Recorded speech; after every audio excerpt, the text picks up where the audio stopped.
Okay, good evening, everyone. I officially call this planning board meeting to order.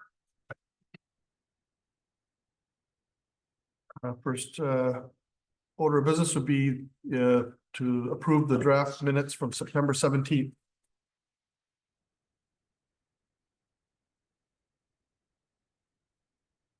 I had no problem. I didn't have anything either. I didn't make it everywhere else.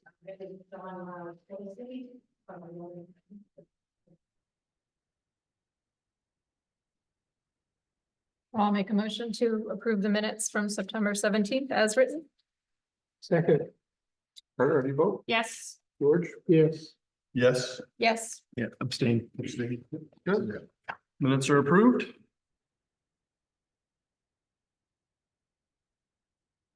Invitation for public comment.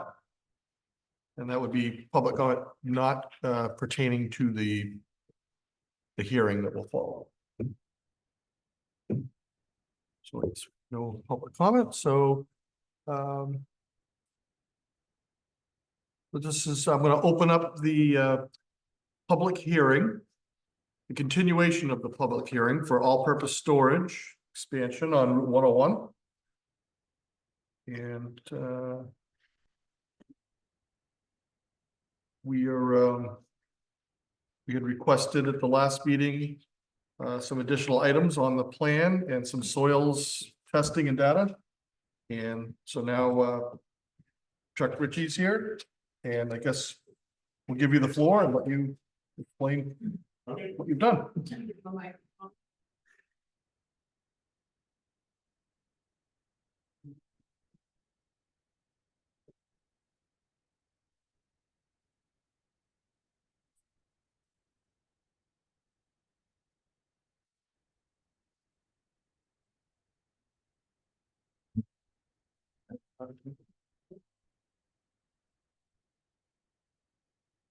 We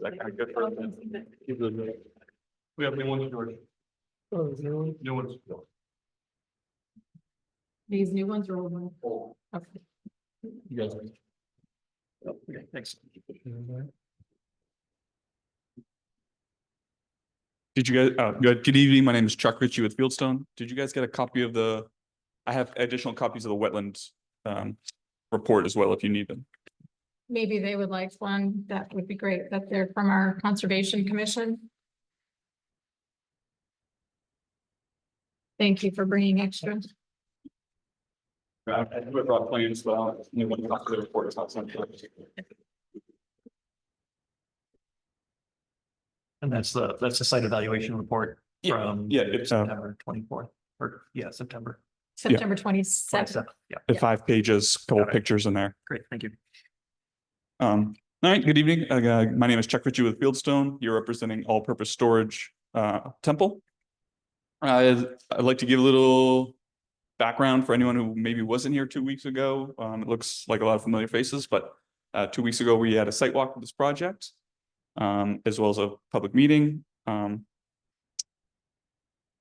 The project is at 103 Route 101. It's an existing self-storage facility with 3 storage buildings on it, totaling 6,000 square feet. And our project is proposing to construct an additional self-storage building, 21,250 square feet at the rear, to the north of the side of the site.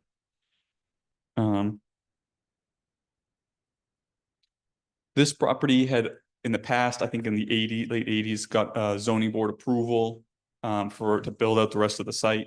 And some grading was done and clearing of the site to like level the center of the parcel.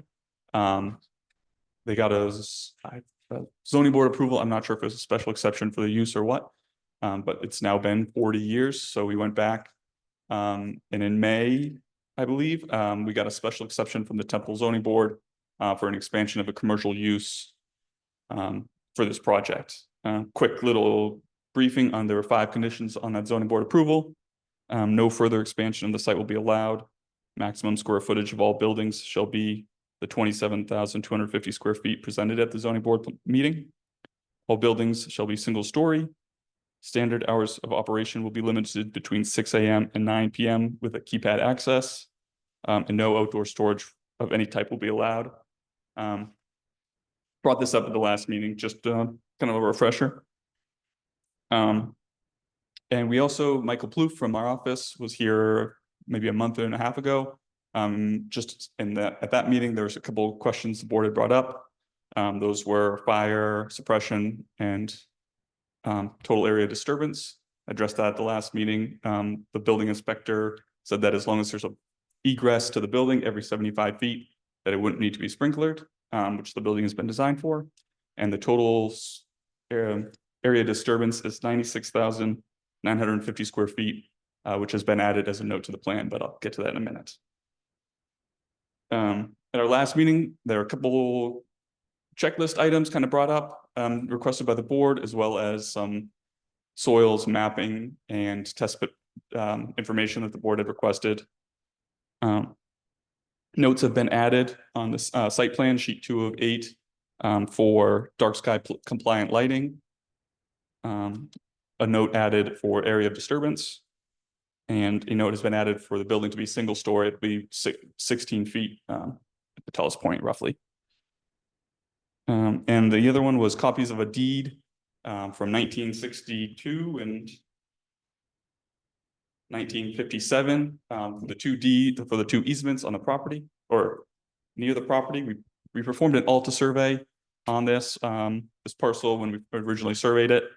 And the first easement in 1957 was an easement given to the New England Telephone and Telegraph Company, granting them rights to essentially maintain and build utility lines. But that is on the south side of the highway. It was just close enough to our property, and we've got some poles individual poles crossing. So that 30-foot doesn't apply to this project. But it's just something to note.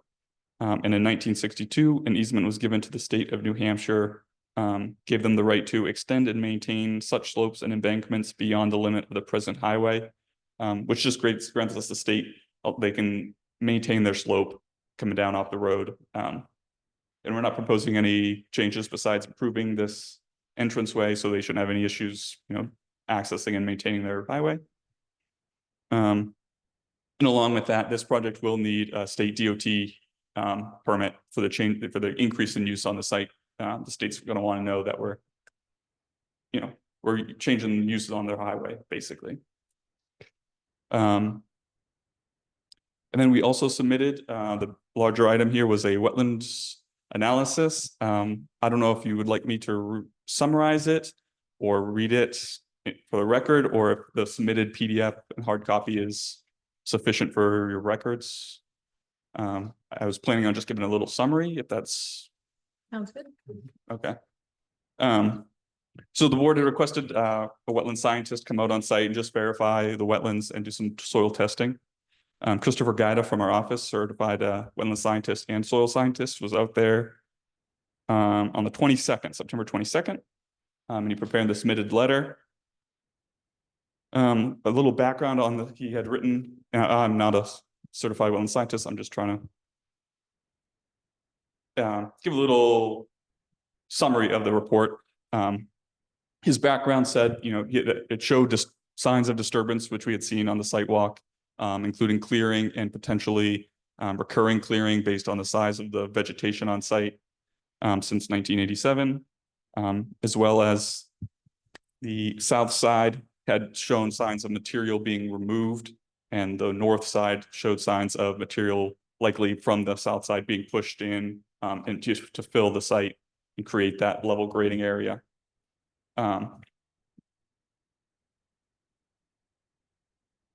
He took a look at the wetlands, and he found that there are no jurisdictional wetlands on site.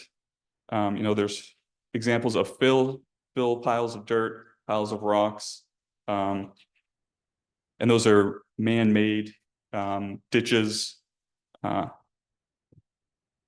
and any drainage swales that were created during the regrading and the clearing of that area.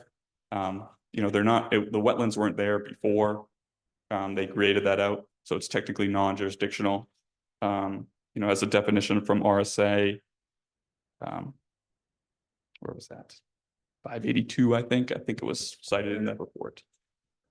42. 42. 42, correct. He also did 3 test pits, shown on the grading sheet, sheet 4. The first one was in the area of our detention basin. Test pit 1. Seasonal was 30 inches in that area. And as discussed last time in our meeting, our basin is designed to have an outlet at the bottom of that basin. So any water is not going to be standing water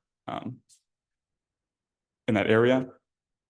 The second one is right in the center of the site near there's some pink moss lichen on the ground in a clearing right in the center of the site.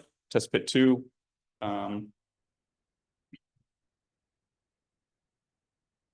Here, we didn't see any signs of seasonal high water table up to 30 inches, and the soils were sandy.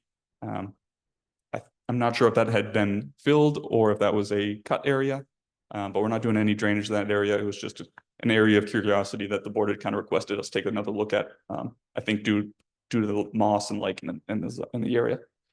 And the third is right at the entrance to the site where we came down from the existing that steep slope coming down off the existing storage buildings. There's a ditch there that runs, basically from the highway all the way along the site. And there's a low spot, an area probably when they dug out that ditch. Over the last few decades, it has developed some hydric vegetation, but as it's man-made, it's not a jurisdictional wetland. And the seasonal high water table is pretty low there, because they dug it out 6 inches to seasonal. And we're not doing any drainage there either, but there is groundwater close by. I think that kind of answers all the comments I had, that we discussed at the last meeting. I'll now give it back to you, Mr. Chairman. Do you have any additional comments? I'll be happy to discuss. Thank you. Will any blasting be done on the site for that, in particular, the large rocks that are in the back?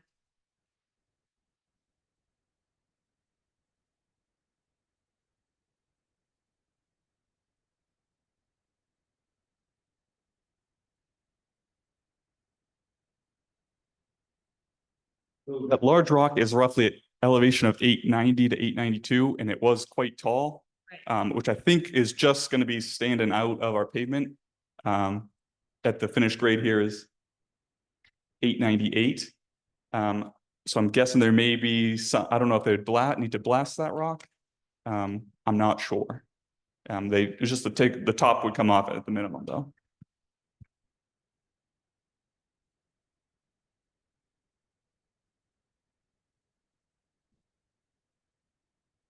You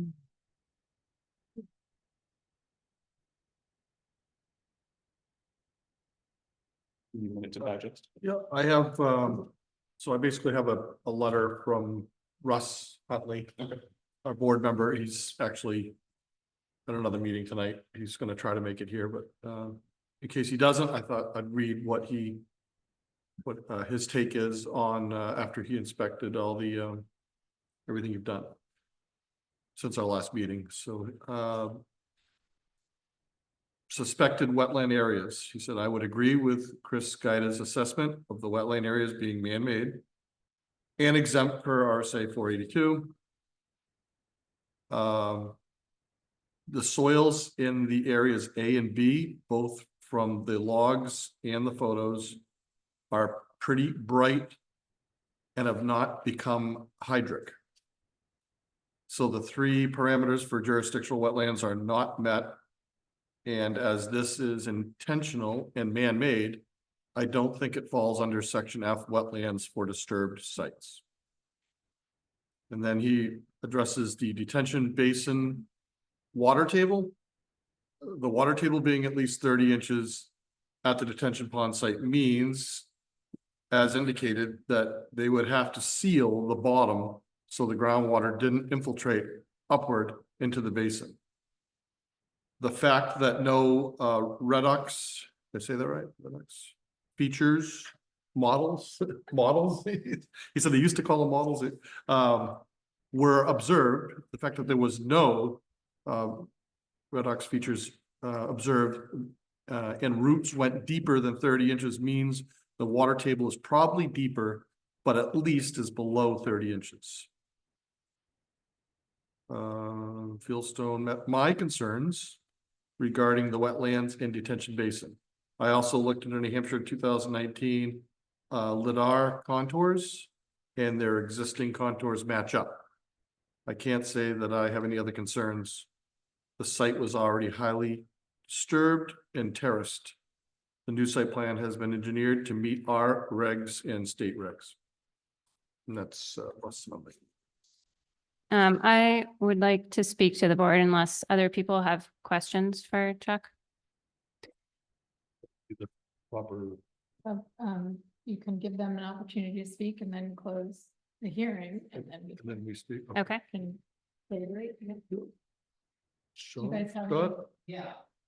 I'm late coming. My name is Scott Acker. I'm the chairman of the conservation.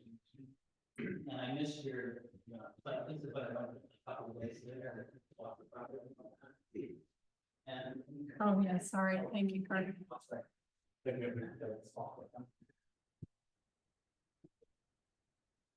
Sorry. I missed the site visit, but I went a couple of days later, walked the property. And I didn't even get a chance to see this, but as you've all described, it's a disturbed site. It's not really wetlands and that kind of thing. I agree with that. What I was concerned about is back here on the north end and the stormwater management area. The real concern is actually off the property. It's Brook. And it's very, very close to this stone wall. It runs right like that. It's much closer than I thought it would, was. And when I went, it was just like right there. And Brook has native brook trout breeding. It's a designated native brook trout stream, which is very rare in these parts. Yeah, and if you were out there, you might have noticed even in the drought, the stream was running and nice. And the trout can't tolerate a temperature of water that goes above 70. If it's 70, they can't breed. And what I'm concerned about is all of this area draining in this direction to this stormwater management area, and then in fact, maybe running out of pipe or something into Brook at that point. And with the loss of all the vegetation, with the roofs, with all of this open land, the water that's going that way is going to be very warm, unlike what's there when there's trees and shrubs and all that other stuff. So my concern is just how to prevent warm water from going into Brook at that place. And so maybe you can just answer a couple quick questions. Does someone say something about lining this? Was this going to be lined? So it's meant to hold all the water and then it goes out a pipe or something? How does it leave? Does it leave the basin?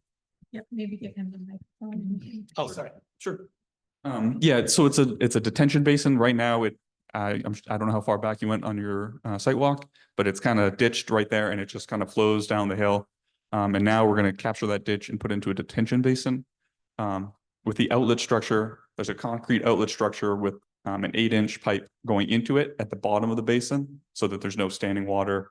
And then there's an outlet, that 12-inch outlet pipe that discharges, into some riprap off the site. Okay. So And- it discharges it straight into Brook is what it's doing. And I know I walked the stone wall, so I did see everything. Yep. And so I can't, let me hear. Thanks. I can't prove anything or say anything particular that's regulatory. I mean, as I think you guys know, that particular brook runs into the Sahuagin River, which is another, New Hampshire protected stream. And to many people that are trying to protect these streams, native brook trout breeding habitat is special. So I'm just concerned about how much clearing, how much pavement, how many, the roof space, et cetera, all of it running to this and then going out a pipe, into the stream. So I'm not proposing any particular solution, but that is the primary environmental concern for the site. So the question to that is it sounds like the planned drainage of the catch basin or the retention area is pipe to surface water, is there an opportunity for it to be a percolating style basin where water comes in, and unless there's a major event, it generally settles down into the ground below versus being shoved on a pipe off property? I first want to say the basin has been designed to reduce, ultimately flow off the site. I can't say on temperature of the water, but we're ultimately reducing the flow, and we're doing a detention basin rather than infiltration because of the groundwater. You can't infiltrate when you're into the groundwater, if at all. So, we're hesitant to propose that when it's, potentially, not viable. Yeah, it's sort of like. It's sort of like dirty runoff, and oil from cars and stuff. I mean, let's just say not clean water. Yeah. And Uh, we already saw evidence of dumping on the site. yeah, and these things happen. Yeah. And so this is what it's sort of about. It's whether we want to keep that stuff in the retention pond, and I'm not even sure that works that well, but anyway, maybe, or have the water, go out the bottom, I guess, and the pipe. There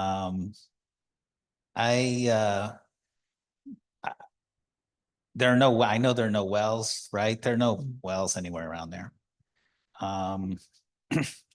Unfortunately, I'm coming into this late. I was gone a month. So, but I'm really concerned about that trout habitat. Marty Connolly's efforts to protect all of that habitat just upstream from there. And he had federal money to help with his conservation easement. And, it's a really great thing to know that there's still some breeding brook trout. But I just can't tell you what's going to happen with the water temperature. I just know that it's going to affect it. And the only ways to manage that would be to ensure there's enough vegetation in all of this area that helps shade the water or shade the water that's running this way.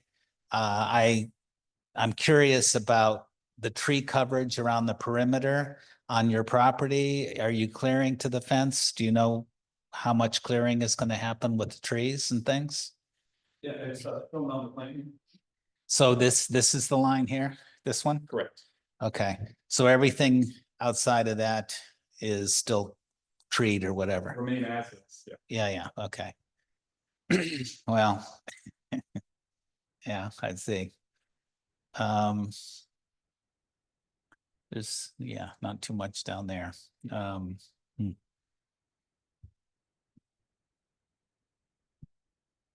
Well, I don't know. Sean, do you have anything I just don't, I'm concerned that the trout habitat will potentially be completely ruined from this point on. And I was wondering if anybody from Wilton was going to come too, because it goes there next, but. They were there for someone came for the sidewalk. Did anyone bring up anything about Blood Brook? I don't know, he walked in the woods, I think with you, Sean, right? Did you? Yes. Yeah. We reanalyzed soil water current, which passes through the ground relatively quickly because we Give him the can see. microphone. Yeah. Yes. We could see that the water was passing from the ditch over to Blood Brook relatively quickly because it looked like it was starting to wash out the actual rock wall. Thinking about what Scott said with the warm water, the water's going to sit in the basin almost like a pond. It would definitely warm up if there was exposed to the sun. A lot more than it does today, which passes through quickly. Is shading the having more vegetation around the basin? Does that defeat the effect of the basin or anything like that? No, So it's possible we could have more vegetation around the basin. To keep the- Yeah, it would serve any. Okay. Yes. On behalf of the Concom, the thing is, if the water, as I understand it, is coming off the roofs and the pavement, and your design is to head it out as quickly as possible out of that basin, because it's not holding water for any length of time, right? Because that outlet pipe is at the bottom so that there is no, yeah, the goal is to not have any water. So I think it's more, there's no way to shade the roof and the pavement. No. So I think that the water's gonna just be heated because it's heating those things, because they've been in the sun. Is all. Okay. So, yeah, so in summary, the very heated water from the entire property will go into that temporarily like a little catch basin and then pop out the pipe and go straight into the stream and it'll be warm. So, again, I can't really comment further on the impact, but it'll definitely affect the water temperature of the stream from that point, down. And, Do we have any metrics on the trout, like the population? Like, is there something that can be measured if they put this in that it's actually negatively affecting, you think? I don't know. I'm like, number one, who's gonna do that? I mean, the state is concerned about these things, but I just am not aware of them getting much involved in Yeah. this, so. I mean, you were trying to reach them, but. Hmm? Stream in that area. It's, I was impressed actually during the drought, like when I went there, maybe 10 days or 2 weeks ago, that the water really was flowing nicely and there was a lot of water, and so many streams right now and other places are just dry. They're gone. They are. And so that was impressive. We had a site visit we went to that little stream. What's that little road that we went to? Yeah, I think so. Oh, yeah, Thompson. The stream was gone. Yeah, it was completely, the culverts, the big concrete. Yeah. Culvert that goes to the lower end. There was, Of Thomas Manor. It was, we went to look at it for other purposes, analyzing the effect of the long-term effect of the culvert that they put in, and it was completely dry. except 4 feet of water with a rock on it, and there was a trout about that big sitting in this thing, and there was no water in sight anywhere. It is a trial. It went under the rock. I seen that All right. when I was a kid. I saw the brook down off of Hadley Highway. That was completely dry. There were just little puddles and there were dead fish, trout all over the place. Yeah. It dried up that much.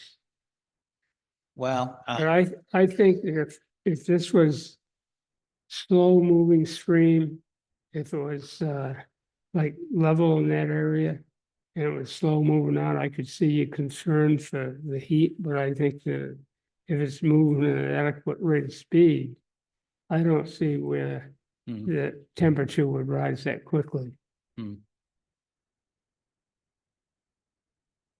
well, I know you want to preserve everything, but you have to think of the landowners too.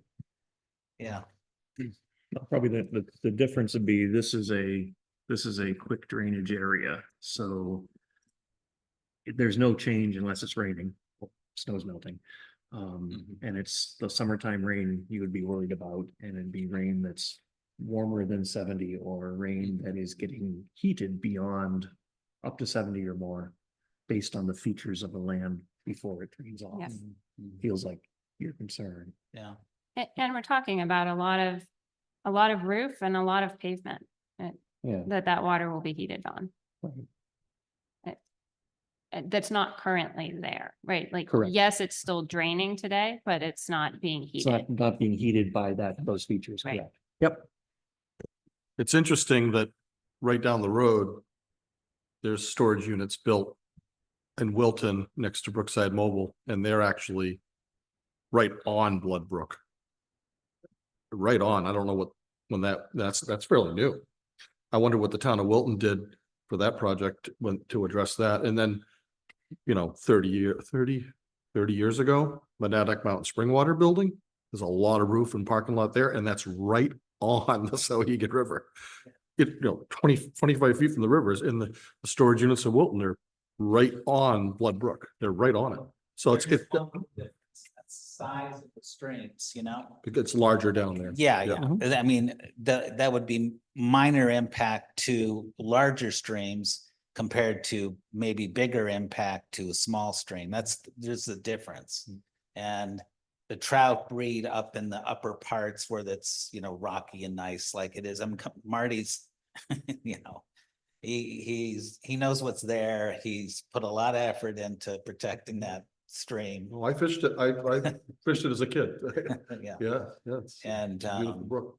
but, again, this is beyond our expertise here.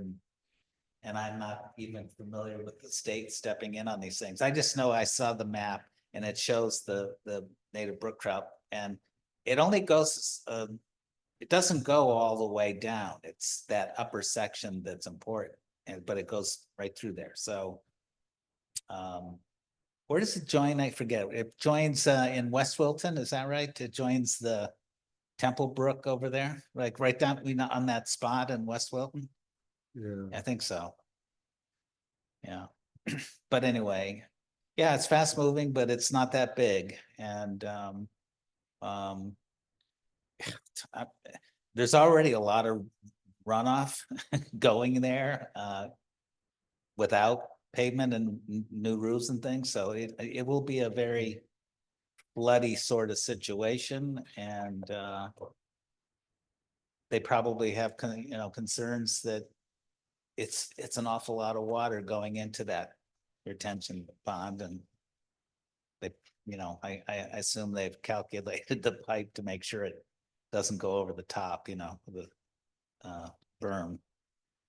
But anyway, well. Did you have anything you wanted to add? As far as the design or? Not necessarily, we look at the regulations we designed for up to the 25-year storm. Some of the smaller storms, we analyzed a 2-year storm, and we're reducing flows on that. The smaller, week to week rainstorms. I can't really speak to, but really just looking for the board's thoughts on all the comments that kind of were brought up tonight. I don't know. I just wanted to Conservation Commission. One, to Murray's point that it's the summertime rains that are going to be super hot. Are the fish breeding in summertime? And release. In the early summer. Okay.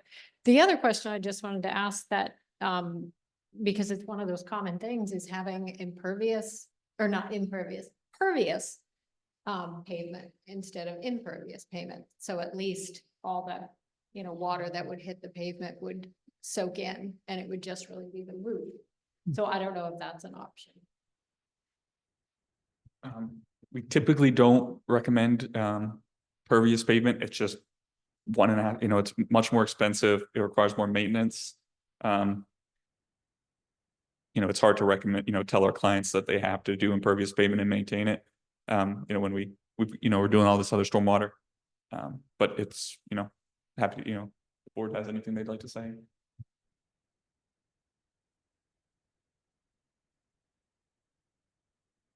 I think this is of concern that should be carefully considered by the board.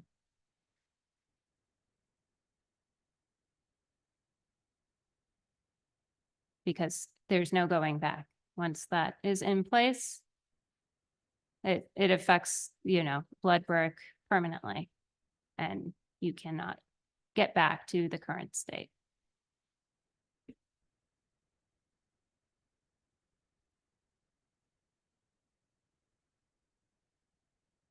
Chuck, when you were designing this,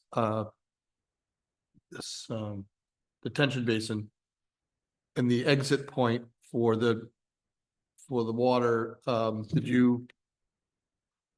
was there any talk with your people about the actual location of the exit point? And that it actually would be going right into the brook? Was there another option? Was there another discussion about having it come out somewhere else on the property where it wouldn't be so close to the brook?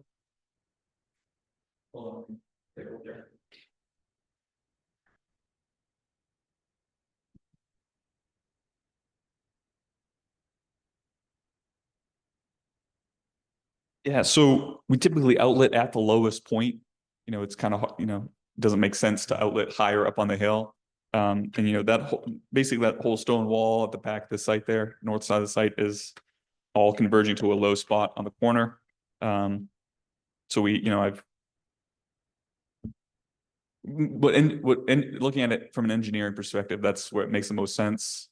It could shift along the backside there, but it's all ultimately going to go direct, outlet towards the north.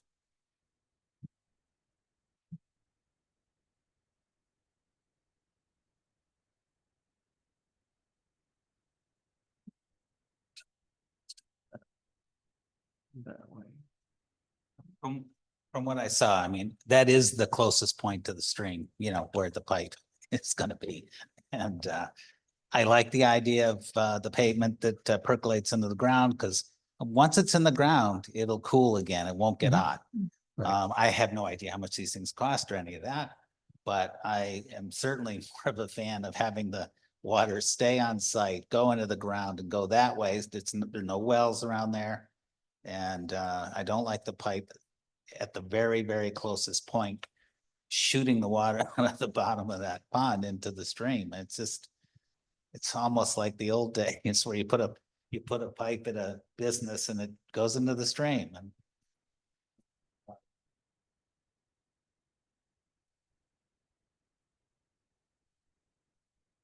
What are your thoughts? Do you want to close the hearing and? One Deliberate question, or- can you explain, I think you mentioned there were two pipes coming out of the basin, if I'm calling it right, an 8-inch pipe at a certain elevation. I'm just trying to understand the notes that are on page 4. Unless there's a better page.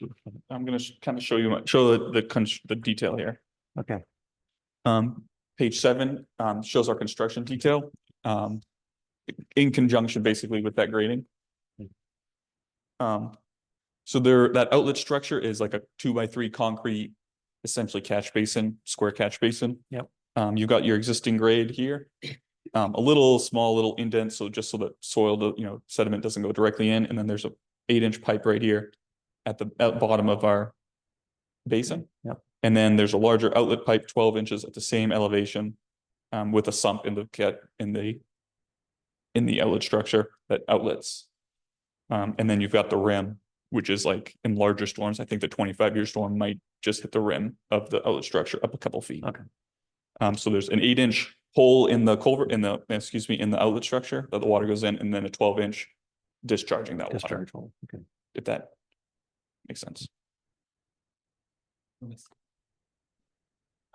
Just a curious question again. So did anybody get to see any of this kind of stuff in real life at a nearby storage place or any place where they have catch basins and things going? No.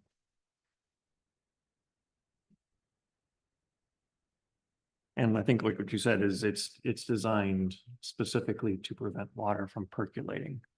It's purely catch water and pass it back out. It's not intended to. Right.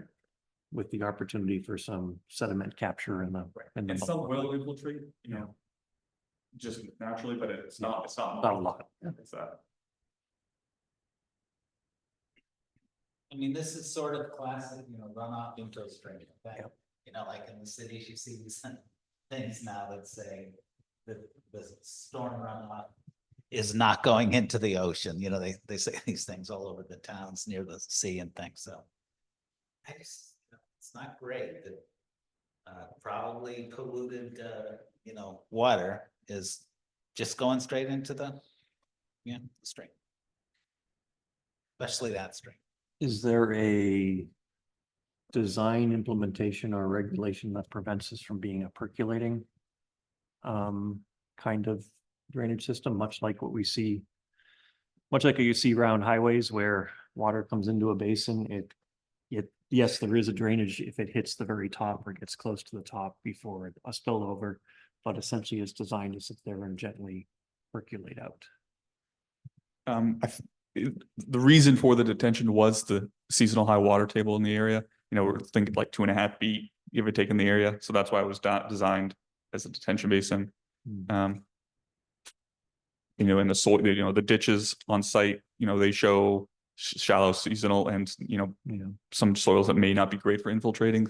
That was our reasoning for our design. And that's only down by the detention pond, or is that up high to the Is what? soils? The soils up top, Oh. around the building. Yeah, around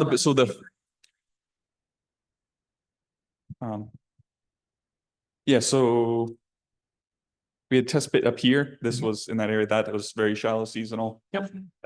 6 inches, I think, because they had taken some of that material out when they designed it. So the whole site all wants to come to the low spot. We're kind of. But test pit number 1 shows no observed water found. If I understand them. It may have been dry, but there was signs of seasonal. 6 inches is basically, the scientist saying it's right there. So I guess my question is leading to, even if there was a pervious surface, it's probably still gonna run down because it's not gonna absorb as well as we would like. Is that what? Right, it Essentially. it has 6 inches and then it meets the and then it's groundwater. gonna run down? Right, where it currently does. Excuse me. Sorry. Chuck, is the south side of the property is much higher, right? Than in the back, than the north side where the basin is? So if the basin was actually more south, then you would have the headroom to allow it to percolate in. Is that correct? The height? I don't know if this makes any sense, but like if the lot of water is coming off the highway and the existing pavement, if that was caught more south before it got deeper and lower, couldn't that give you a better opportunity for it to percolate into the ground? But the site is sloped, though. I think that's probably part of the problem. I guess, Chad, our licensed civil engineer, we took a look at it. This makes the most sense, for disturbance, cost wise, engineering. It's all like the basin's in the best spot it can really be for the site. And, that's what we're looking at when we're designing something like this. While looking at a different option might net you, some improvement, but it would, ultimately it's not the best design for the layout for the site. I guess, if that answers what you're. Yeah, I mean, I'm not, this is your production. I would think if Randy Martin was concerned about this, he'd be at this meeting.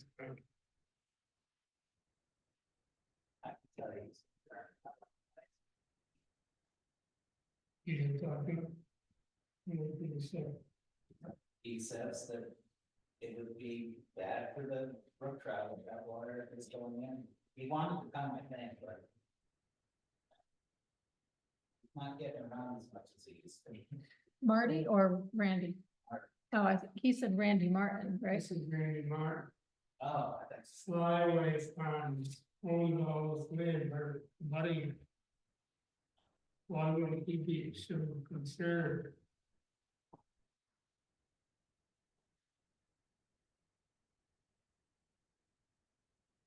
So what happens if catch basin number one, the one on the bottom of the pavement, which I guess that would be the east side?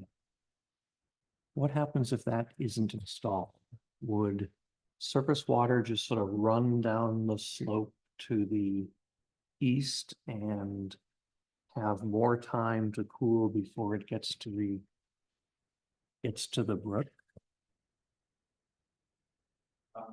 The eastern side of that property where the catch basins are, that's all curbed. So that the water is funneled into the catch basins to use them. So if catch basin was one installed, it would currently go to catch basin 2 at down at the ends. Is that what you're? Yeah, so my thought was why force it into a catch basin versus flow off the pavement throughout the entire length of the pavement and down the slope you've created to allow it to naturally percolate into the property? So the reason for that is the natural topography of the site on the west side, where you're using a swale like you were looking for. Yeah. And that's okay. because, the existing grades allow for it to tie in there. Yeah. Whereas on the east side, we're in a fill material, like we're filling to get up to the proposed elevation. And it's poor practice to put a swale where water's moving quickly when you're filling it in. And that would require more disturbance along that eastern side. That's the reason for the catch basins on that side and the drainage on the open drainage on the other.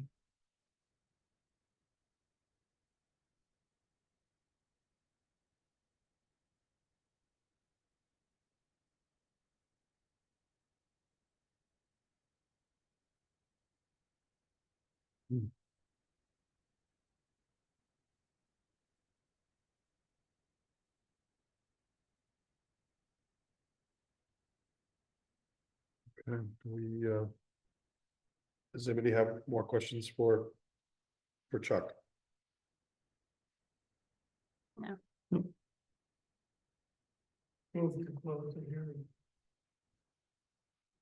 We have a second?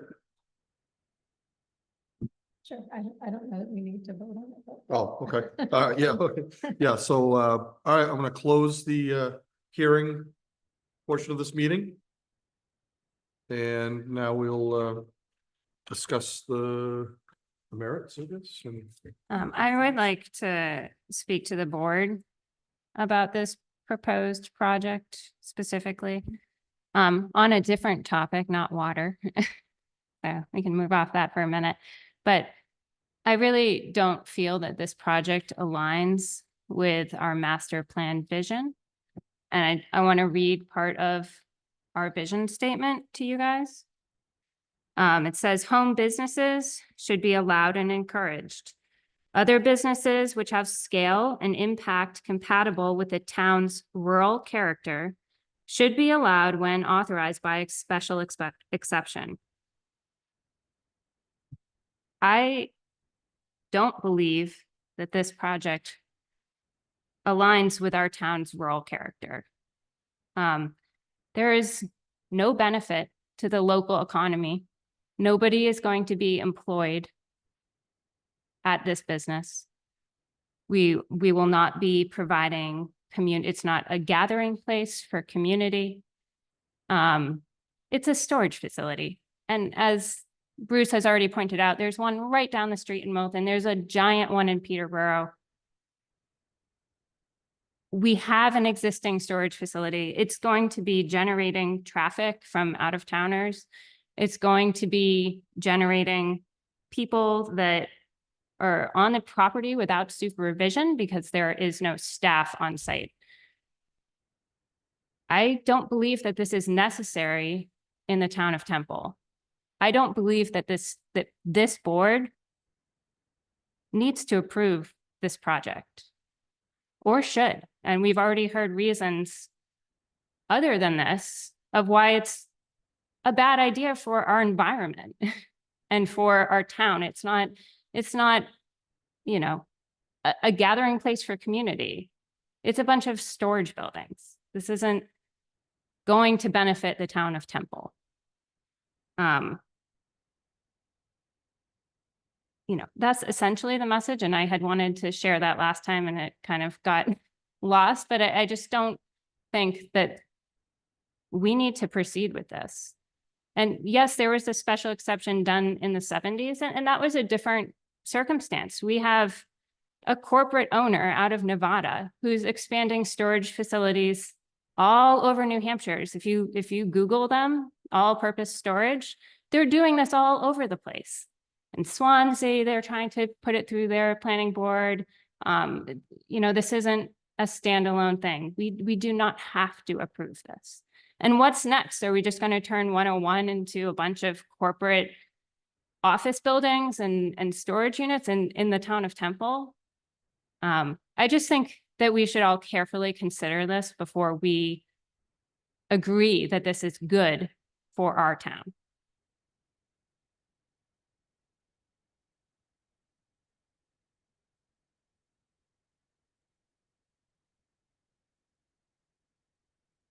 I don't know if others have similar thoughts or other information, but as I've been thinking about this over the past couple of weeks, and as we walked the site, I think walking the site was a big eye opener in terms of its proximity to Bloodbrook. It's, you know, woodland, right? And this is unnecessary.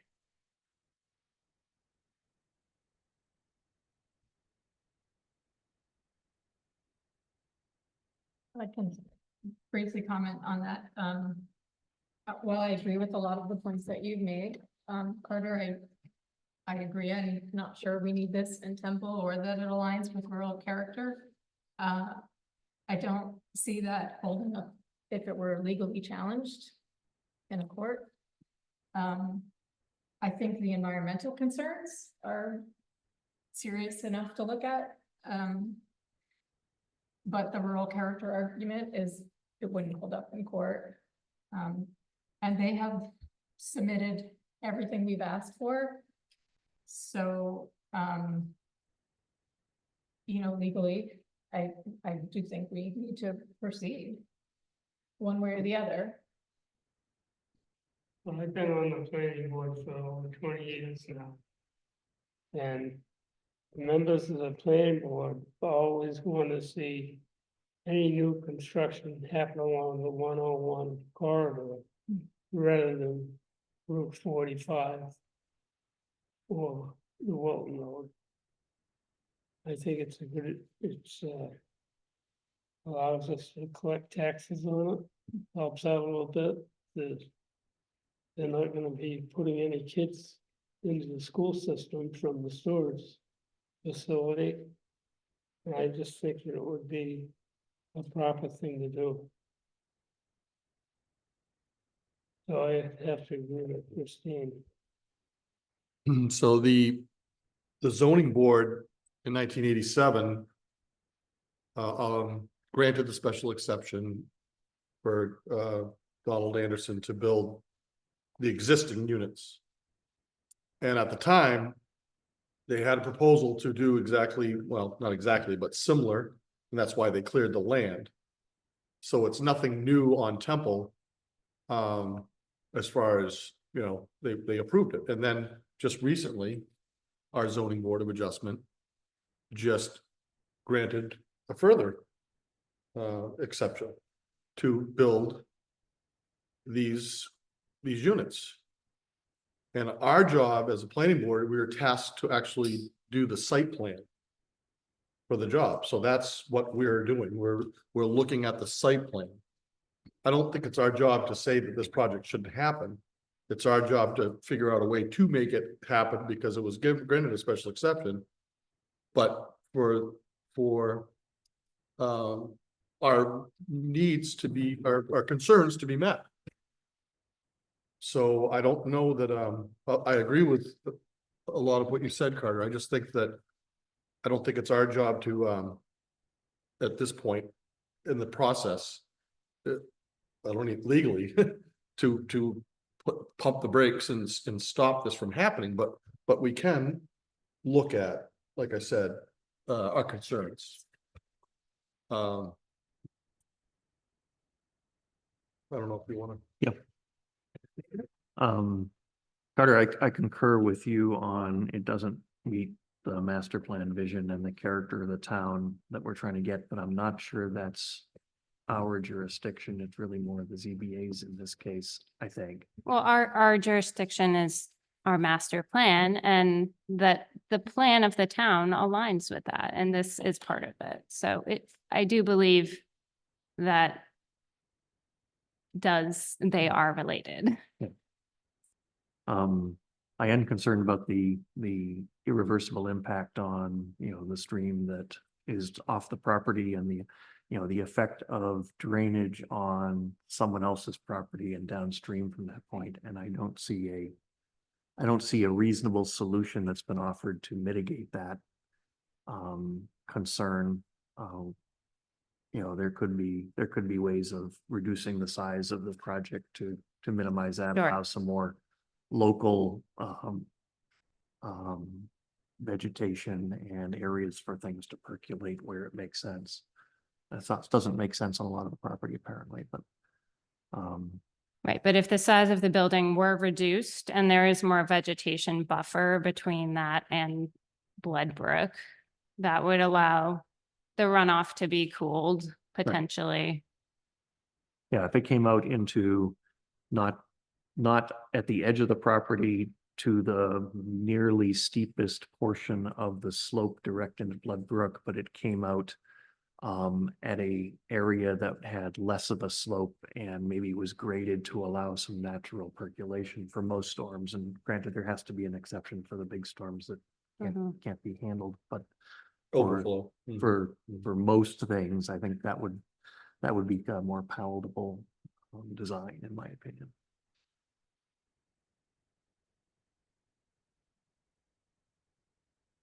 So I just wanted to comment on something you said, Carter, is that the master plan is intended to guide us, but the regulations are what we have to follow. So if they meet everything in our zoning regulations, then, there's not a reason for us to deny it.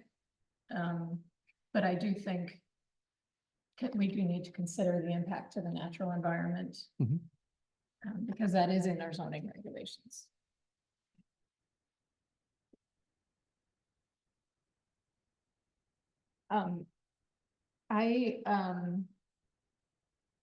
We are short two members here. We are short two members, one of them who is our wetland scientist Mhm. and surveyor. Yeah. And I also think it would be in our best interest to consult with our attorney to see what legally we could ask, what changes we could request Mhm. without stepping on our zoning regulations. If any. Mhm. Mhm.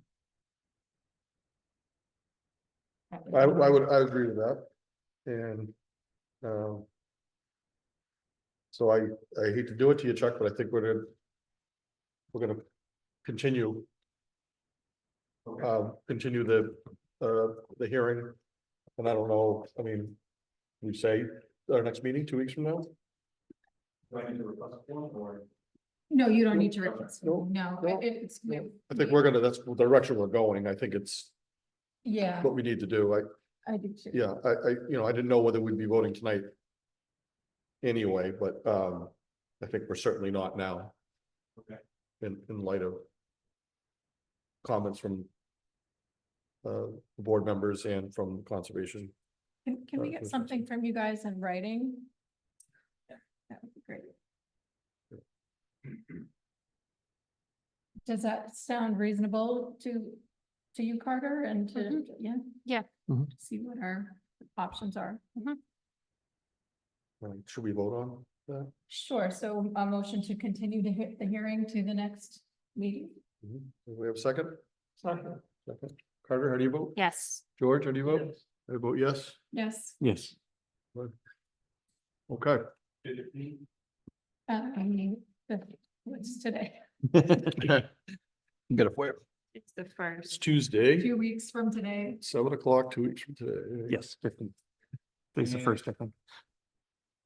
Can I ask for like we like, I know we felt like a state, like You'd like something in writing. It's Blood Brook. That's what it sounds like to me, right? It's all about the brook. Okay, Yeah. so on my end right now, I've got plans that I think are sufficient, and you guys are looking for comments on, column. And our your town determination, attorney. is that what you- Mhm. Would you expect in 2 weeks to have something in for us to take a look at before the meeting? Or are you expecting to come to the meeting and ask for a request if you're allowed, like, Can we let you know by Friday of this week? that's fine, I just. It depends on their Yeah. schedule, Yeah. so I don't, yeah.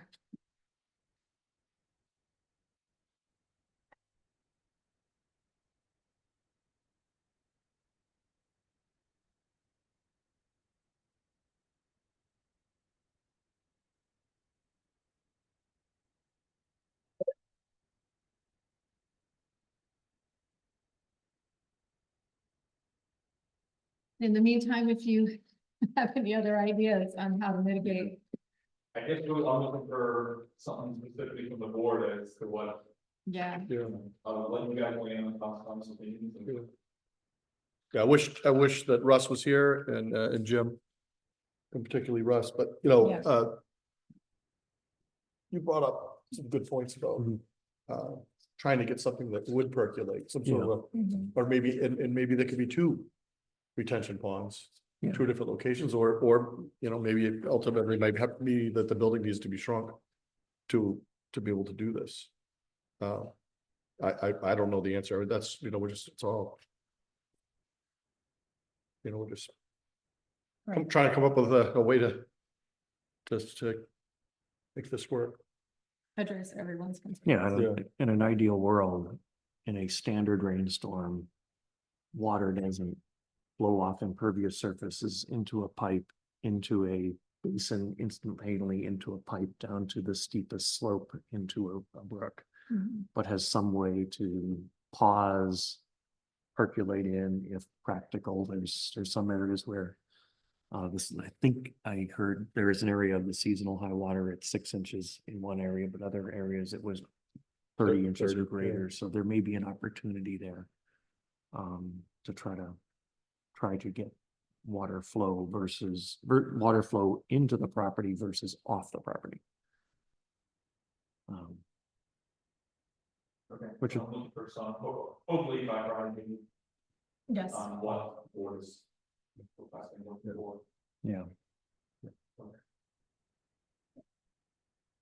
Yeah, I mean, our job as a board is to try to help any applicant. Through the process. And not to make it harder or hinder, but. When there's blatant or obvious things that might not seem right. Or that aren't right, then, that's also our job too. To work through that, and so, really, whether the project.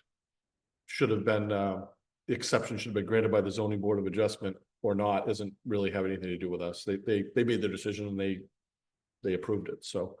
We're doing site plan review, and that's what we're doing. Yep. Yeah. See what the print says on, like. Mhm. Yep. All right, I'll, we will submit anything new, we'll wait for you guys. Yes. Okay. Yeah, Thank you. thank you, Chuck. I'll see you tomorrow night in New Ipswich.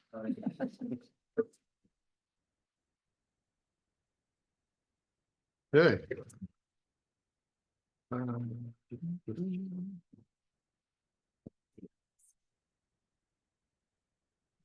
So do we want to talk about the 2025 budget?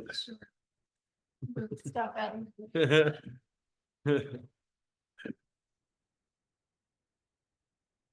Thank you. Good night, gentlemen.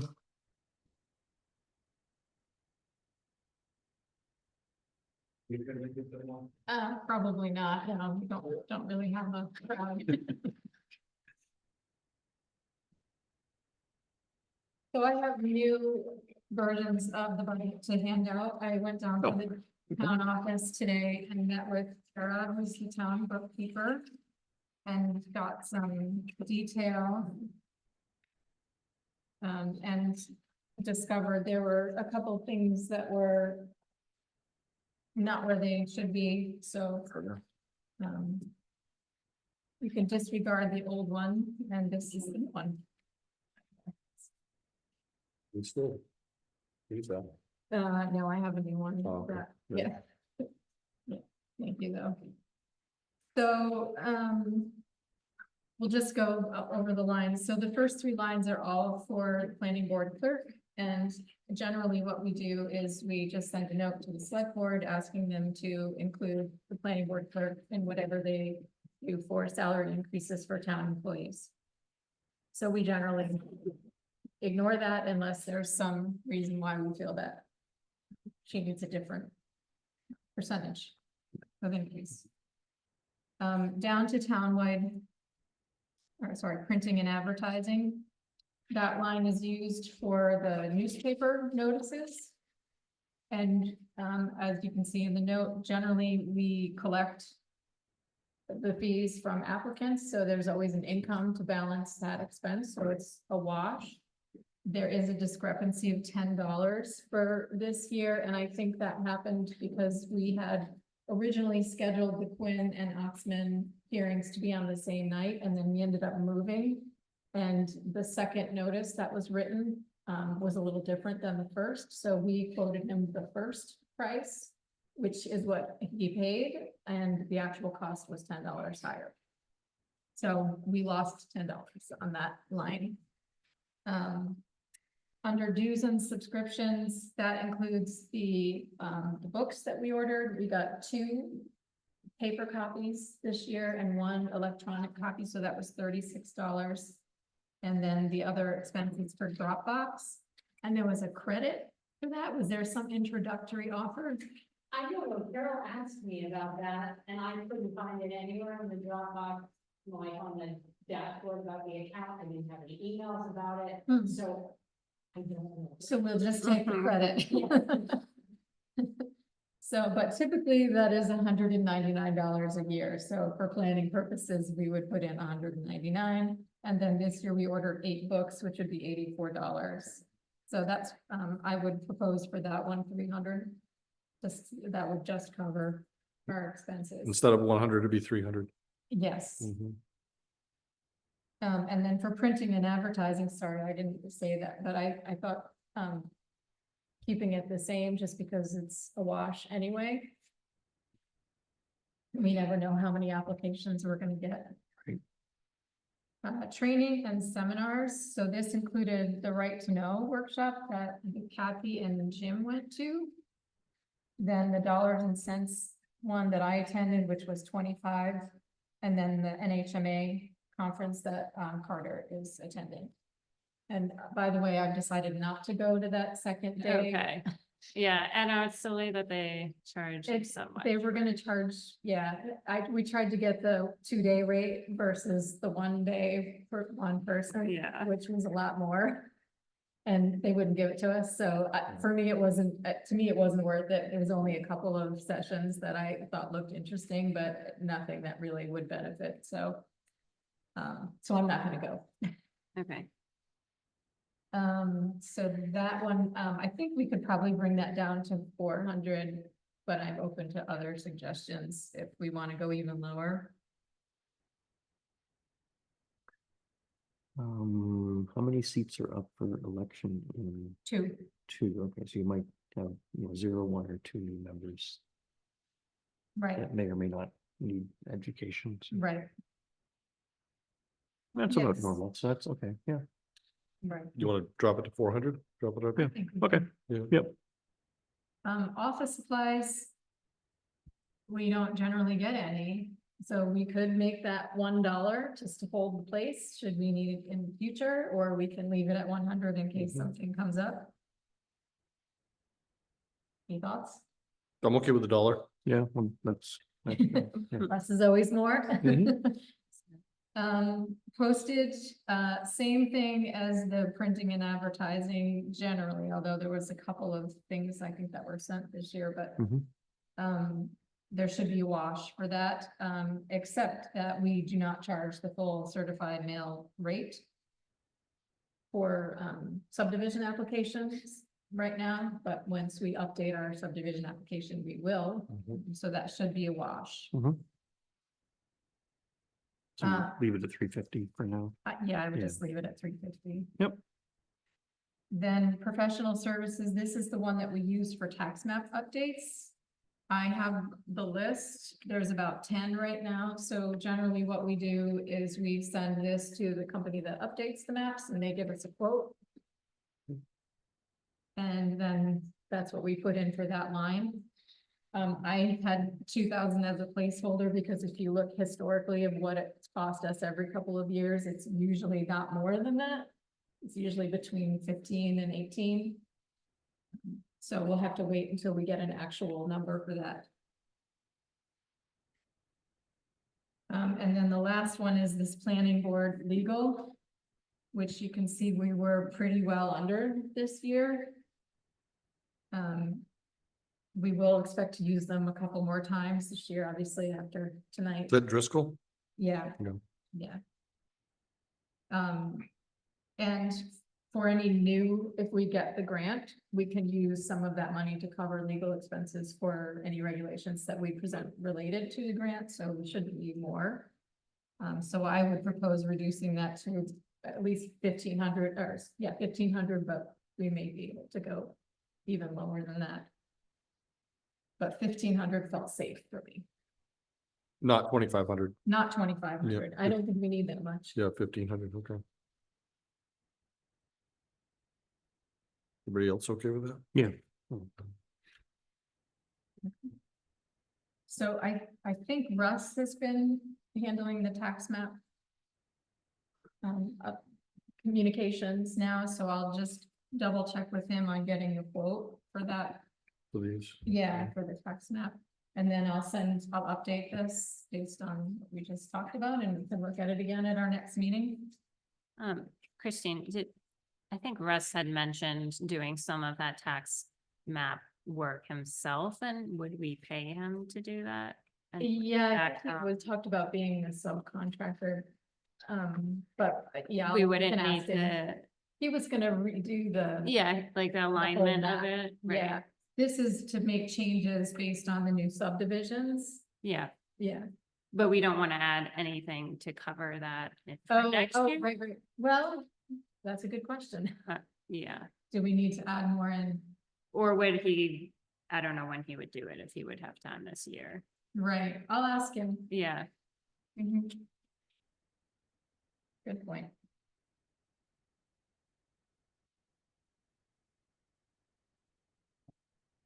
If it's in the thousands, we might do it as a warrant article versus, sure. Tax map updates, yeah, warrant article. Yeah. yeah. Yep, are there any other questions on the budget? Okay, next time would be the complete streets policy. The committee for complete streets has requested a letter of our support as the planning board. And I think that I think we should wait until after the meeting with the selectmen next week.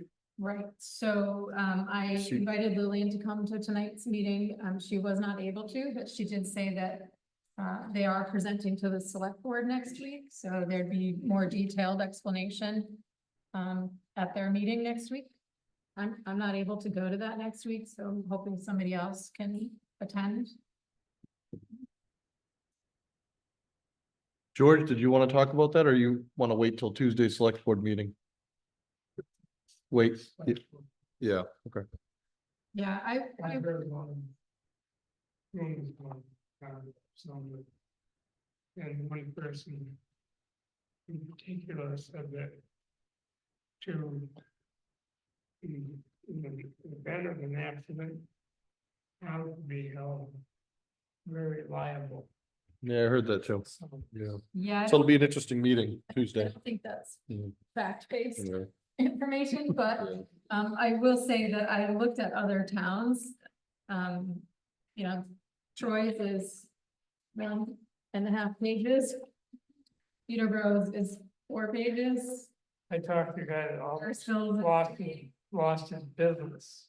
Mm. Greenville is working on this now as Mhm. well. So I'm curious to hear more about it myself before I make a judgment on it, but. Yeah. You might hear something very nice. Don't think the select board had any money spent on legal this year. Wow. It's great. It's real good. Mhm. Okay, so we'll wait on a letter of support until after we get all the facts and know more and the meeting with the selectmen next week. So is somebody able to go to Just- that? Yeah, just a question on the, I haven't looked at the select board agenda. Is that just an informational briefing to the select board, or is that a decisional meeting of the select State board? Street, Yeah, we haven't talked about it at all. okay. So this will be the first time you're discussing it, yeah. It's committed forward. Yeah, so Bill Azell is a member of the committee. Yeah, So okay. he's been also in part of the process. Okay. Yeah, just curious. Okay, old business GIS mapping conversion, Russ isn't here. Subdivision regulations, go ahead. Can I comment? Yeah, go ahead. I'd like to recommend that we move that to November 5th. One week instead of October 15th. Mhm. We just rescheduled the hearing to October. Yeah, I 15th. know, yeah. And also when I sat down to try to write the notice, you need a little more content other than just saying you're having a hearing. You have to sort of summarize what the changes are. And it was a little more labor intensive than what I had time for at that moment.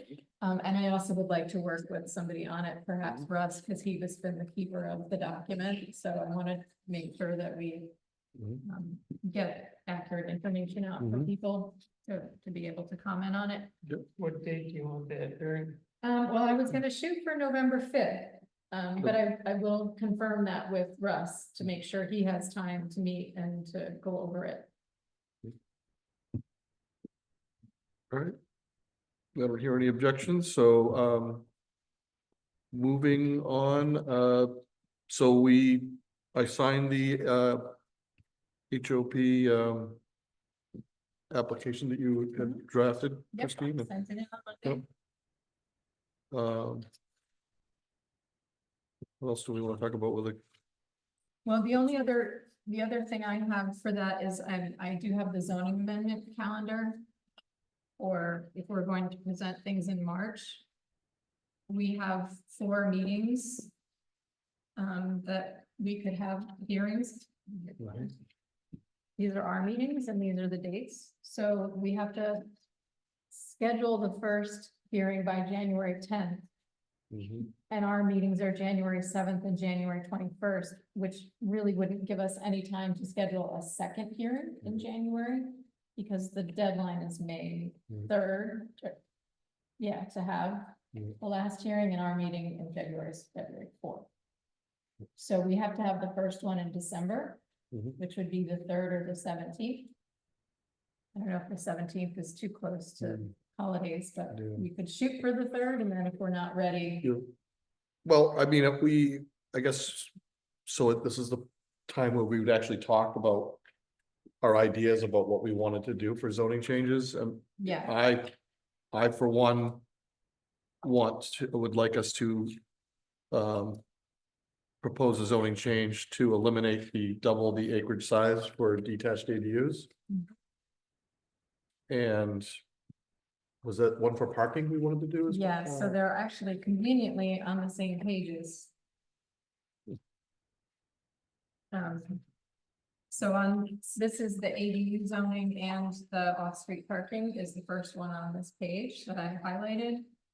And for the ADU stuff that's highlighted, it's just stuff that we talked about at the last time we tried to do this.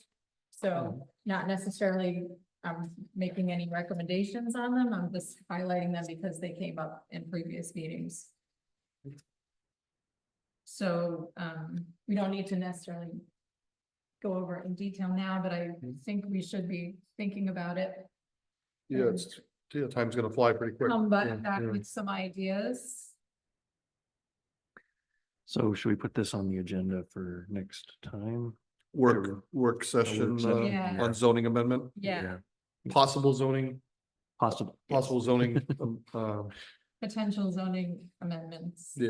2025. Yeah. Off-street parking and, I'll send this electronically as well. Kathy, so you know. So I know we've talked about the acreage size and then what was, this is escaping me, there was something else that we had talked Well, it about. was the formula for the size. Yeah, That's really, it's different in AV and attached versus detached. It's kind of confusing. Very So- confusing. Yeah, it was, Yeah. it was looking to simplify that. so we need to all, for homework, I guess, probably try to brainstorm Yeah. a better way to have the formula. Right. And um, yeah, I mean, I can tell you, the 7.31, the reason that is highlighted under multiple dwellings was because of that last sentence where it says one accessory dwelling unit may be attached or detached as allowed by section A or 7B. And just that it's kind of confusing. Does that mean they can only have one or the other, or they can have one of each? So it was just to clarify that particular statement. That you're That- not allowed to have one of each, is that? Well, Is that that's, their- it's the question. What does that mean? Yeah. Are you allowed to have one of each? And or- that's on. That's on 7.3. It's the last Right here. sentence. Yeah. This page. Yeah, so that could certainly be clarified in terms of, Yep. Yeah.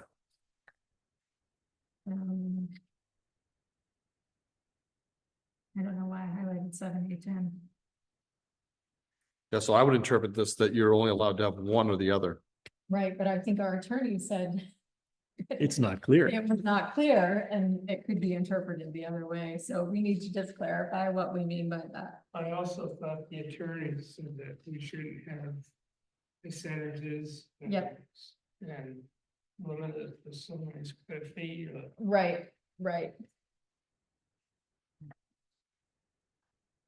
The owner occupied, just, I highlighted just because it came up, not making a recommendation. Yeah, but I mean, the problem with not having percentages is so. You know, to normal residents. A 2,000 square foot house is pretty big. And most of the houses are probably a little less than that, but let's just say they're 2,000 square feet, so. When you do the percentage. You know, you're not gonna be allowed to build another 2,000 square foot house on a 3 acre lot, you're only allowed to build one. Right, But you could build one that's 40% of that. So if you get rid of the percentage. What happens if you just make a square footage? What happens if somebody has a 5,000 square foot house? And to them. A 2,000 square foot house is 40%, right. and now we're not gonna allow them to do that, so I don't know that it's fair for everybody. It's probably unlikely that that's gonna happen, but it's still not fair. Right. For the person to be penalized because they have a larger Mhm. home. And then they are still told they have to build a 750 square foot cabin. You know, I don't know. Yeah, it's also the bullet points that were part of the problem, like how to measure, Yeah, so we need to clean it up. clean that up and brainstorm on how to Yep, rewrite that. yeah, look at the language in the RSA. Yeah. The off-street parking I highlighted just because it's related to our other parking, but it's probably fine the way it's written. And then 7A9, I think that was recommended that it's 2 separate points, that subsequent condominium conveyance should probably be its own.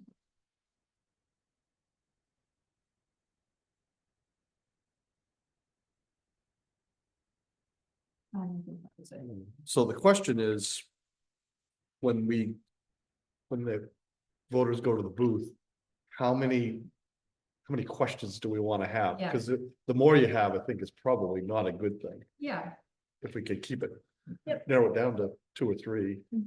I don't know if you agree with that. well, I think what have we done in the past is we would have a question, do you support the changes to section 7? 7A, Probably 7A, yeah. and that's it. And then we have a detailed document with. the Okay, actual- that is how we've done it recently, yeah, that's Yeah. true.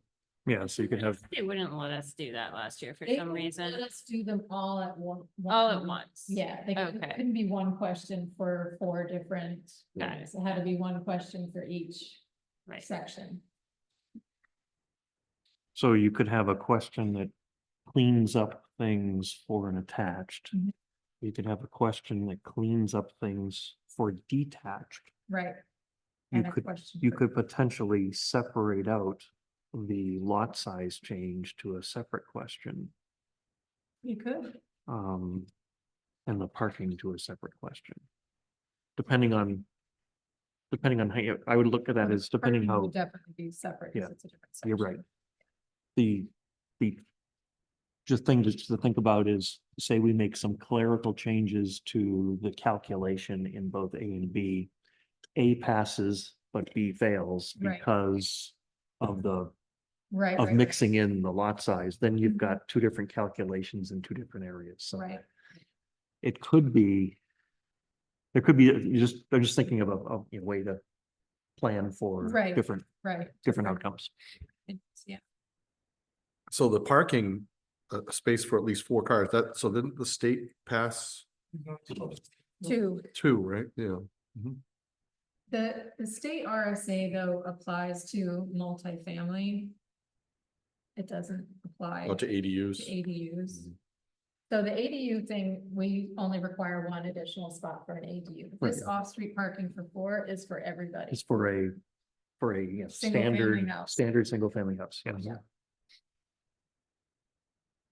And it only applies to new dwellings. Yep.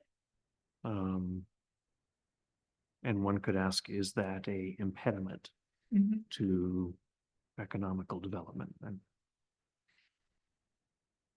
I think it would be in a PRD more Could than be. it would be in a traditional Yeah. single family. All right, well, I So guess if we could work on that, and that'll be on the agenda for the next meeting to There was- start yeah. really putting some stuff together. There's 2 others. there's 2 others, okay. So the other is the Oh. multifamily conversions. And I did pull out, I had computer problems. I can't remember which town this is for, Deerfield maybe. It only allows conversions of existing buildings built in their case before March 30th, 2010. That's when they enacted the law. They have other restrictions. So I can send this out electronically as well, just to get anybody's or Mhm. just people's thoughts on that.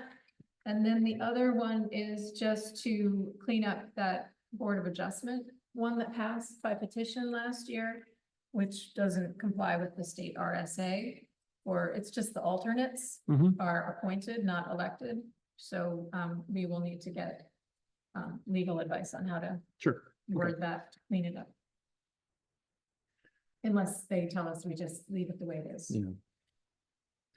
And one item we considered putting on the ballot last year, but tabled it. Because of a question raised at the public hearing was really the clarification of what type of zoning this is. Oh, yeah. And, should we consider putting it back on again and having a discussion around it?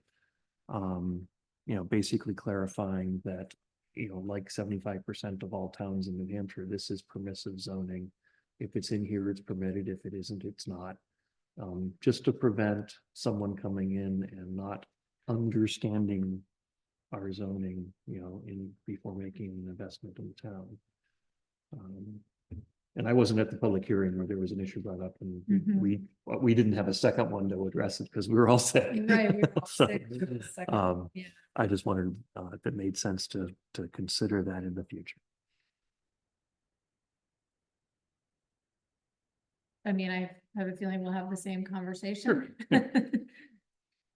But We might, but understanding that we can have some, I'm not opposed to having the. we can have some conversation. discussions. Yeah. So those were the ones that I.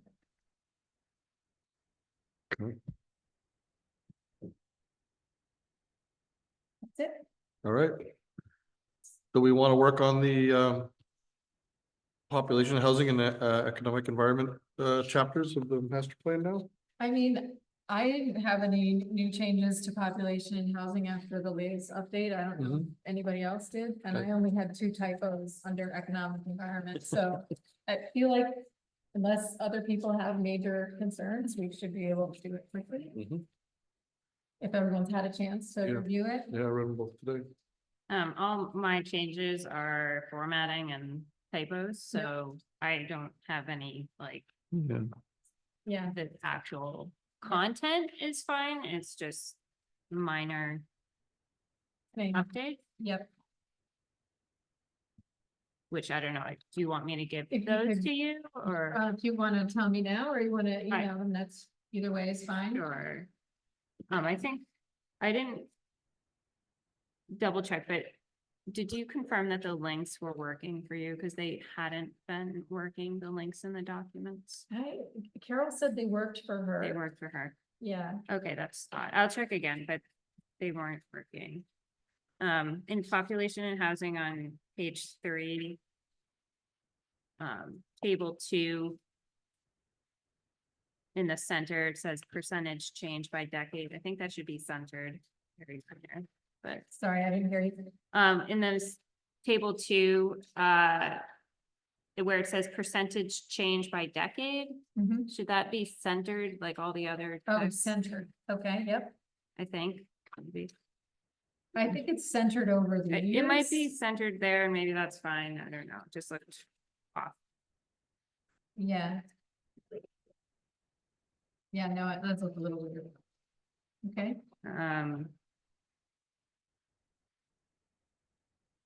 And then there's just one other update on page 13. Okay. It is in the second paragraph, the second line from the end, where there's a figure, it says 475, and then there's a space. mm-hmm, Extra space. yep. Okay,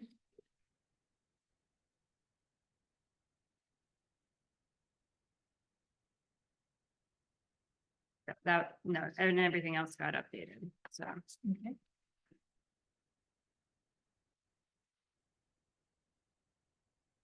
I have a question on the sort of page 16, 17 tables. Just population.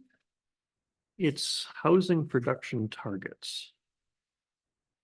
And it talks about on page, the bottom half of page 16, future housing needs projections, presented. And what it's not clear is where's the starting date of this analysis? It says we should have 34 units in 2025. But is that 34 units? I'm assuming, I hate to assume, but I'm assuming that means starting in 2020, because these are all 5-year projections. So between 2020 and 2025, we should have added 34 units. It's just not clear. Yeah, I'm just reading the content of the paragraph above. Yeah. 5-year increments beginning in in 2025. Isn't it somewhere else in the document though, in a chart? Yeah, it's charted on the next page.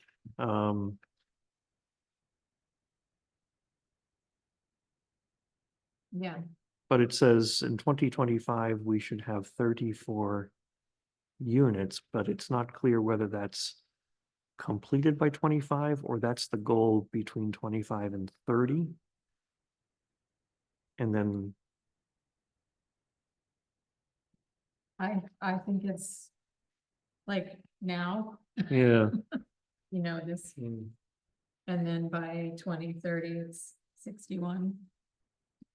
I mean, on the, So- on- So between now, so in the next 5 years, we should have 61 new. Yeah, Yeah. which again, they said throughout multiple times, it is not, they do not expect us to Yeah. add that many.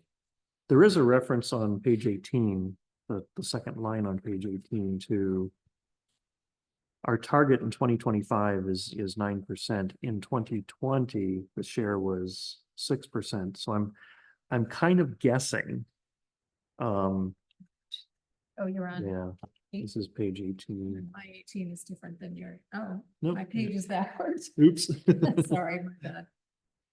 Okay, I'm kind of guessing that the 34 unit target is between the analysis date here, which I believe we started almost back in 2020, this, the last census date, for example. Mhm.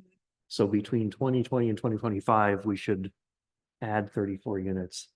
Between 2025 and 2030, we should add an additional 27 to become 61 since the beginning. Yes. I think is what the that's how I'm interpreting it. 2020, because it's based on the regional housing needs assessment, and that wasn't done in 2020, it was later. Okay. With COVID, I think. So you Yeah. think the 34 units is between 2020 and 2025? That's my guess, but it's not clear. Yeah. Yeah, It would be interesting to, you could find that out, George, right? How many new building permits were issued in the last 5 years? oh, I think that's in here. We already have that. Oh, we already have. it? Yeah, it's in Okay. there. But this is coming up as a housing need projection. So it's kind of a target. It doesn't appear to be a requirement, No, but it's it's a target to add 34 units of housing somewhere between some year and the year 2025. Mhm. And it's the some year that it's not clear in here. Page 9. Yep. Page 9. Because we're going to approve this in late 2024 or 25 and Right. it won't be instantaneous. Oh, and it's, yeah. It's So, it's not a requirement. correct. Yeah. It's just based on their formula. and Yep. their- Nice. So these are new housing units built by decade And on page 9, Carter. I remember in one of the Building hearings, permits on my page 9. Oh, yeah, building permit data is in here and So it is, yeah. oh, okay, mine's an older copy then I guess, because mine's page 8. Okay. So it just doesn't seem right to me. I feel like there's been more building than one a year or two. It just, Well, there were like 6 in last year, right? Yeah, there wasn't a lot happening during COVID. So those but if you look at, couple years. Oh, you mean like? you way look at the back, last there 3, was- it's basically 16 units. Yeah, 16 building permits, whether they were actually built or not. right, right, Is a different And- number, but, right. and there's been activity, George, I'm So they're guessing, not yeah, necessarily. all that's new that's houses. probably, yeah, I have an older chart. Okay, so Yeah. that's probably accurate. I Yeah, think it is. it feels right. She got the data from Carol Yeah. in the office, so. Yeah, the last 2 or 3 years, we've had more houses built in Right. Temple than we have since the late 90s. Right. Yeah. I printed that out. Yeah. Yeah. I know, right? Is that? Yeah. Yeah.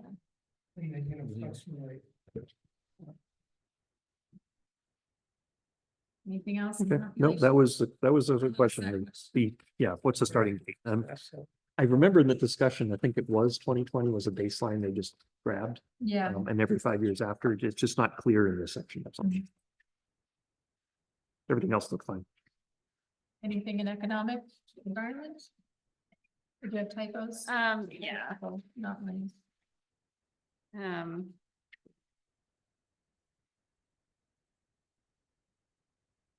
Okay, so do you want me to give them to you? Or is there a lot of them or? Few, yeah. On page 1, in the introduction, the 3rd paragraph. In the last sentence, since much of these data. That's what it said. I think you should say, since much of Yes. this data, Yeah, and the data, I did the same thing, but I think data is considered plural. these, okay, I don't know, but I was like, that looks funny. Yep, It it did look funny. I read it the same way, but Yeah, it's a plural. it's plural. Okay. Then page 4 Yep. Increased. has decreased, yeah. Yep, got that okay. one. And then where on the bottom of page 4, it says graph 2, number 2.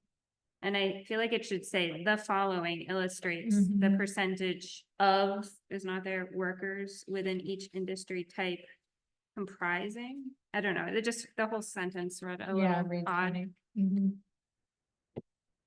Okay. Um,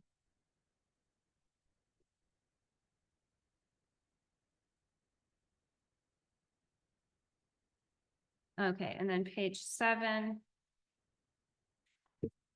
Yep. Under educational attainment, Mhm. the last sentence, it says Temple is a percentage point higher. 3 categories. Yeah, it doesn't make In any the, sense. Yep, it should say in the or something. yep.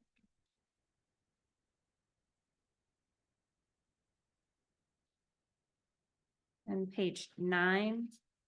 In graph 6, category is spelled wrong. Oh, yep.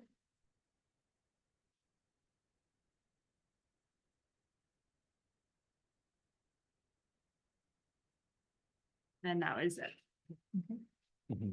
My only question on this was like, it's the list of businesses is so long. So long.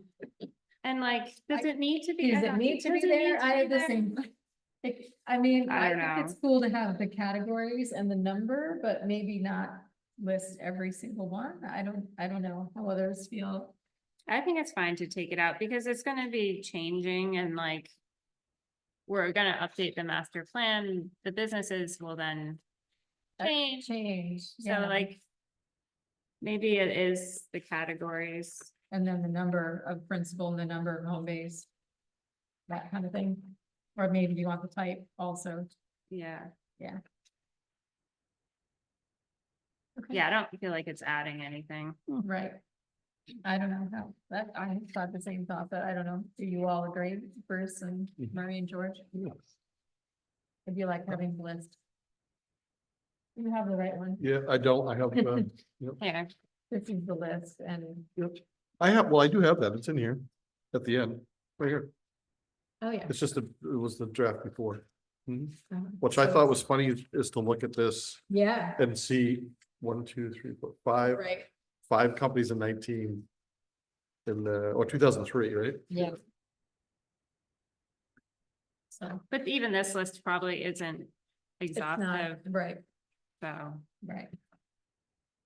I mean, we're leaving people out, we're leaving business. Exactly. I'm sure. Exactly. Yeah, so it's, That you don't want to offend, and then there could be people that are Yeah. included that don't want to be included. yeah, so, That's my experience with that So- welcome booklet. so do we leave it out? I think just having the categories maybe is, I think the categories, like just showing. The different categories is good. yeah, so artists. Auto repair, childcare, and then just the number, Yeah, and say whether they're principal use or home base. Yeah. Cause, her point is that there's a lot of home-based businesses, Mhm. so. I think it's nice to show evidence of that, but yeah, I don't know that we need the whole. Thing by name. Anything else? Economic? And you have dining, we have the route, Yep, but, the Birchwood Inn's under an inn, but there's dining there. too, You right. know? Yeah, and- no, we went back and forth on that one, I think, Yeah. the steering committee, right? Yeah. yeah. But yeah, Okay, I mean, I like the detail, but it could easily be, category and number of, it'd be a table of category and number Right. of businesses. right, And then as long as the backup data is somewhere that can be referenced next time sure, for the next update of this. yep. Okay. So that leaves us with, land use and implementation. Or the next The next one. two, Mhm, yeah, mhm. which maybe we just tackle land use first. Yeah. Land use, Yep. sure.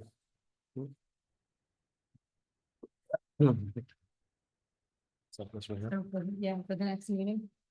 Yeah, and we'll make sure the most recent version is in the Dropbox. Did you get yours from the Dropbox? Or? I don't think so. We'll make sure the most recent one's there. And I'll send these updates to Carol. Where is it? How do I know what the date? There isn't a date. Usually on the front page, no? Okay, But I do have the letter from Carol, yep, okay, so that is the most recent. right? And then your email. Yep. That's when I would have printed it. Okay. Okay. It's getting late. Do we? So what wanna- are we saying that we're going to vote to have economic environment and the population housing? Ready for a hearing? Sure. Is that how we want to do it, or do we want to, Yeah, we don't Do- have to, we have the hearing before we vote to accept them as complete. do we want to do land use and implementation, do 4 of them? Yeah, I think For one hearing? Yeah. And So then- we'll wait on the hearing. Yeah. Okay. Yes. Okay. Um.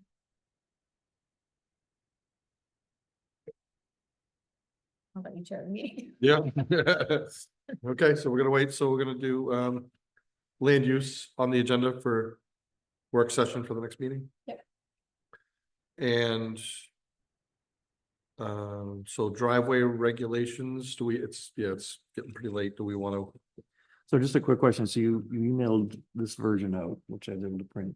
Yes. Did you make any changes to it? No, Okay, so it's just, that's the latest version. Yeah. Okay. Yeah. So the action is make sure we incorporate the latest legal language that the Yep. lawyer presented. make the change that the Okay. lawyer recommended, and Office of Planning and Development also agreed with the lawyer's recommendation.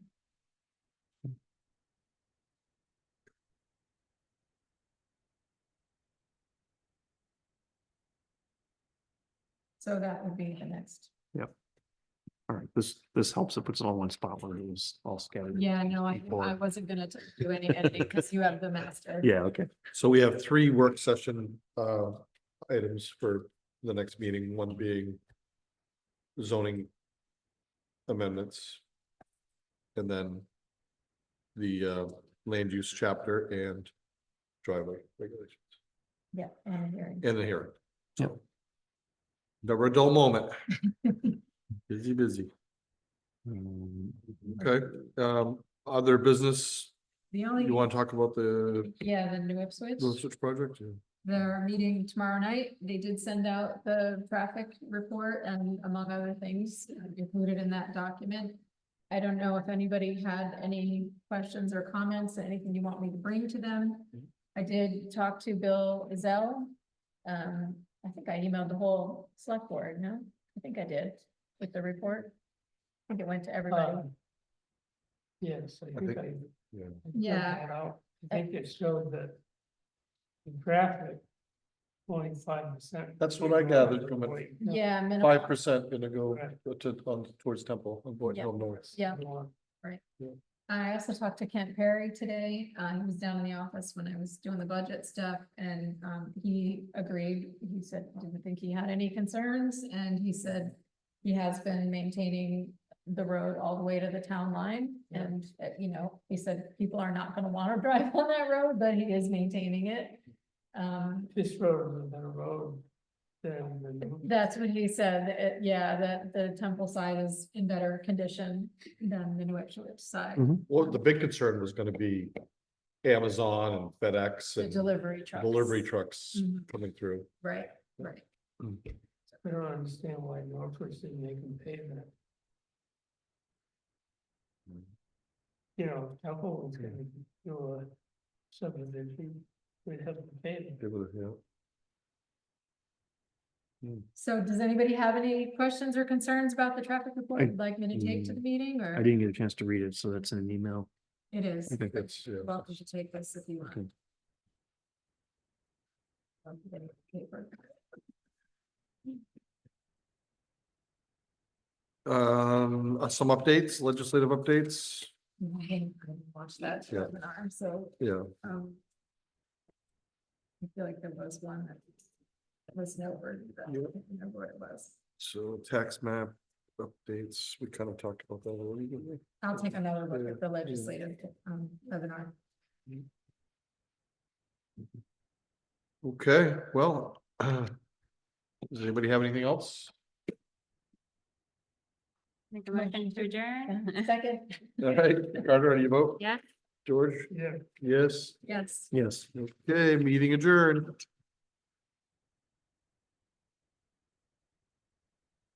You taking all